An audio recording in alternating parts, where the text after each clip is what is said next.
नमस्कार। किसान तक इलेक्शन कारवां पहुंच चुका है ग्वालियर में।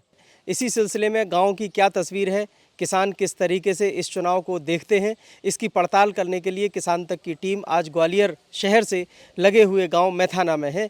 मैथाना गांव का जो सामाजिक ताना बाना है, उसकी अगर हम बात न करते हुए सिर्फ मूलभूत सुविधाओं की बात करें तो इस गांव में, जैसा कि अभी हम चंबल संभाग के दूसरे गांव में देख के आए हैं कि जहां मूलभूत सुविधाओं का नितांत अभाव पाया जाता है, वहां सुविधाएं नहीं हैं, स्कूल नहीं है, अस्पताल नहीं है।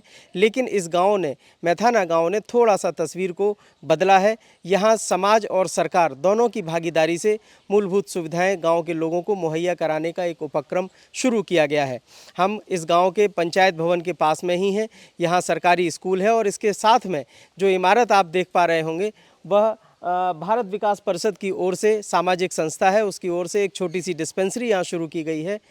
गांव के ही जो सबसे सक्रिय व्यक्ति हैं राम सिंह जी, वह इस गांव में क्या क्या सुविधाएं अभी दी जा रही हैं सरकार की तरफ से और सामाजिक संगठनों की तरफ से, थोड़ा उसके बारे में बताइए। नमस्कार। शासन की तरफ से रोजीना सुबह नगर निगम से सफाई नाली का काम चलता है। गाड़ियाँ आती हैं, कचरा ले जाती हैं, सूखा गीला घर घर से। तो ये सुविधाएं बहुत अच्छी हैं शासन के द्वारा नगर निगम में आने से। दूसरी बात, प्रशासन की यहाँ पर हमारे मंत्री जी हैं भारत सिंह कुशवाहा जी, उनके द्वारा हमें काफ़ी मूलभूत सुविधाएं इस गांव के लिए दी हैं। तीन तीन तरफ से गांव को जोड़ दिया है रोडों से, जबकि हम दो दो ट्रैक्टर आपस में बांध करके बाजार तक पहुंच पाते थे, तो हमारे लिए एक कठिन समस्या थी। इससे हमें निजात मिली है। मूलभूत सुविधाओं की बात करें तो बच्चों के लिए जो स्कूल है वो तो सरकारी है, लेकिन यहाँ जो डिस्पेंसरी है, जैसा कि आपने बताया कि ये सरकार की तरफ से नहीं है, सामाजिक संगठन की तरफ से।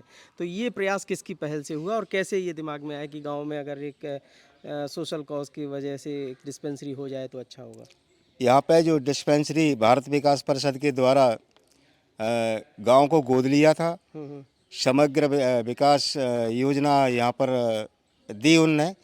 तो इसमें अभी एक डिस्पेंसरी का बिल्कुल बना करके शेड मेड सब इसको, लेकिन आज ये बंद क्यों दिख रही है? आज मंगलवार है जी, क्या वजह है? आज छुट्टी रहती है मंगलवार को। हाँ हाँ, तो आए नहीं है आज। अच्छा। अगर ऐसी सूचना होती तो बुला लेते हैं। किस तरह की जो इलाज जो होता है मरीजों का, सामान्य दवाएं दी जाती हैं या इससे भी ज़्यादा, कि मतलब किसी एक दो चार बेड का अस्पताल है या सिर्फ डिस्पेंसरी है? नहीं, बेड तो नहीं है, अभी अस्पताल ही है, चालू ही हुआ है अभी। हाँ। तो इसमें छोटी मोटी बीमारियों का सभी का इलाज यहाँ, और दवाइयाँ भी काफ़ी रखी हुई है। दवाएं यहाँ पर निशुल्क वितरित की जाती हैं या निःशुल्क? निशुल्क वितरित निःशुल्क। होती हैं? और बड़े बड़े कैंप भी लगाए जाते हैं महीने 2 महीने बाद। अच्छा। तो उसमें सारे गांव के आसपास के गांव के लोगों को इकट्ठा करके दवाई दी जाती है। और कभी जैसे सर्दी का मौसम आ गया है तो उनके द्वारा कंबल वितरण भी दिया जाता है। छोटे बच्चों के लिए कपड़े भी दिए जाते हैं। ऊर्जा संरक्षण को लेके क्या उपाय किए जा रहे हैं? जैसे गोबर गैस है, सोलर प्लांट है, इसको लेकर कुछ आपके गांव में हुआ है? यहाँ पे गोबर गैस, हमारे यहाँ 34 गोबर गैस हैं। कितने घर हैं कुल गांव में? 52 घर हैं केवल। 52 घरों में से 34 घरों में गोबर गैस है। तो वो चालू, मतलब जो उज्ज्वला योजना का गैस सिलेंडर मिलता है उसकी बहुत ज़्यादा ज़रूरत आपके गांव को नहीं होती क्या? नहीं, ऐसी कोई बात नहीं है।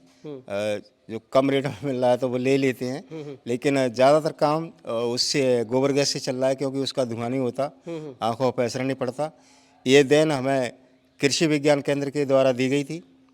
आपका कृषि विज्ञान केंद्र यहाँ कहाँ पर है? मुरार में लगता है, मुरार में, गोले के मंदिर पे। हाँ। तो वहाँ से सभी कृषकों को बीज वितरण दिया जाता है, निःशुल्क मिनी किट में दिया जाता है, कुछ कम रेट में दिया जाता है। तो सभी प्रकार की जो सुविधा हैं यहाँ मुहैया कराई जाती हैं।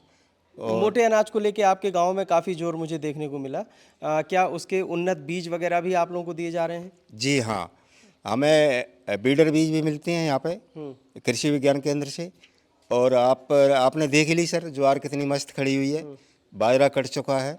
तो मोटे अनाज में भी हमारा गांव इस एरिया में सबसे आगे। मोटे अनाज में मुख्य तौर पर क्या क्या उपज आप लोग लेते हैं? ज्वार है, बाजरा है, उड़द है, तिल है, मूंग है, ऐसी चीज़ें हम। इनका बाजार आप लोग मंडी में बेचते हैं या जैसे कि अभी चौपाल में बताया कि कभी कोऑपरेटिव की तरफ से भी खरीद होती है, तो हर साल क्यों नहीं हो पाती वो खरीद? नहीं, हर साल जैसे पिछले वर्ष नहीं हुई थी, कोई समस्या आ गई होगी उनकी, इस साल फिर पंजीयन करा रहे हैं। पंजीयन की तारीख भी लास्ट ही है अब, तो आवेदन भी कर रहे हैं, फ़ोन करके भी बुला रहे हैं किसानों को। तो आवेदन की प्रक्रिया चालू है, किसान करा रहे हैं आवेदन। जी, ऐसी कोई आपने बताया कि गोबर गैस गांव में लगभग 70-80% लोगों के पास में है। जी। तो इसका मतलब पशुपालन भी आपके गांव में हाँ। काफ़ी ज़्यादा मात्रा में होता होगा। दूध को लेकर माने डेयरी सेक्टर को लेकर आपके गांव में कितना कुछ स्कोप दिखता है? ये अपना गांव क्या है, शहर से नज़दीक है, तो इसमें खेती में तो जो लाभांश मिल ही रहा है, उसके साथ में हम डेयरी पालन बहुत अच्छी तरीक़ा से करते हैं।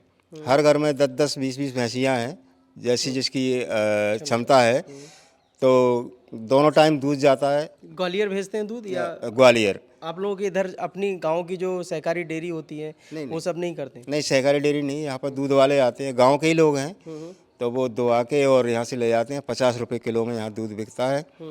और दूध का धंधा खेती से भी अच्छा हमें लगा, क्योंकि शहर नज़दीक है और हमारा दूध बिक भी रहा है। और उससे आपको गोबर गैस का भी लाभ मिल जाता है। ऊर्जा संरक्षण का एक अच्छा उपाय किया जा रहा है। आइए अब हम लोग स्कूल की तरफ भी चलते हैं, जहाँ बच्चों की पढ़ाई लिखाई चल रही है। और ऐसा इनके गांव के लोगों का दावा है कि नियमित तौर पर बच्चों को यहाँ पढ़ाने के लिए बाहर से टीचर भी आते हैं। पढ़ाई चल रही है? पढ़ाई ठीक चल रही है। अच्छा, बच्चों की संख्या गांव की आबादी के हिसाब से बच्चों की आबादी के हिसाब से यहाँ कम है। बाकी एडमिशन कम होते हैं क्या एडमिशन क्या है, यहाँ पर एक प्राइवेट स्कूल खुल गया इस साल गांव में ही? जहांगीरपुर पे। पास में ही है, 1 किलोमीटर पड़ता है। तो यहाँ पर क्या है, स्कूल खुल गया तो बच्चे कम हो गए थोड़े।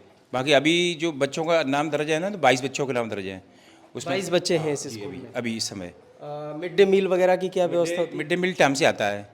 आप लोग यहीं पर बनवाते हैं या बाहर से आते नहीं, बाहर से आता है। वो बरनता महिला मंडल है, एक वो लाता है। हैं? ये महिलाओं के स्वयं सहायता समूह जो बनाते हैं? होता है ना, महिला मंडल के नाम से वो यहाँ पर जो आसपास के स्कूल है उसमें से वही लेके आते हैं, गाड़ी से आता है खाना। और कितने बजे आते हैं लोग? वो आते हैं 11:30 बजे करीब। अब बच्चों से बात कर सकते हैं? कर सकते हैं, बिल्कुल। अच्छा, लड़की बैठी कर लो। हाँ, क्या नाम है बेटा आपका?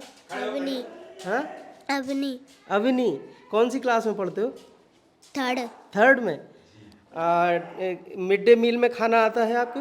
हाँ। कैसा मिलता है? अच्छा। अच्छा खाना होता है? क्या क्या देते हैं? दाल चावल, दाल रोटी, आलू की सब्जी, रवा पूड़ी, अरे वाह। आलू ये आप छोले। लोग अभी क्या क्या पढ़ रहे हो? कौन सा विषय पढ़ रहे हो? इंग्लिश है, मैथ्स है, हिंदी है, क्या है ये? गणित। गणित पढ़ रहे हो?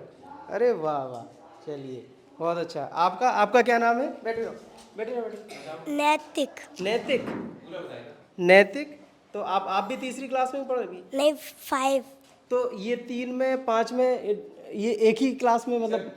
क्लास 3, 4, 5 मेरे पास है। अच्छा एक तो उनके सर के पास है। अच्छा, हाँ। तो ये है 3, 4, 5 के बच्चे हैं। 3, 4, 5 मेरे पास है, 1, 2 उनके सर के पास है। बालाराम सर जी है, उनके पास है। तो ये स्कूल और स्कूल में पढ़ाई हो रही है। बच्चों का कहना है कि खाना उन्हें बेहतर मिलता है। साफ़ सफाई के लिए जैसा कि गीला कचरा और सूखा कचरा अभी राम सिंह जी ने बताया इकट्ठा हो रहा है। गांव में सुविधाएं हैं, शहर के पास होने का फ़ायदा भी है और वो दिखाई भी दे रहा है। अब हम थोड़ा सा देखने चलेंगे कि यहाँ गोबर गैस को लेकर गांव के लोगों ने किस तरह से ऊर्जा संरक्षण के उपाय किए हैं। अगर ये वीडियो आपको पसंद आया है तो इसे लाइक ज़रूर करें। अगर चैनल अभी तक सब्सक्राइब नहीं किया है तो कर लें और नोटिफिकेशन पाने के लिए बेल आइकन भी दबा दें।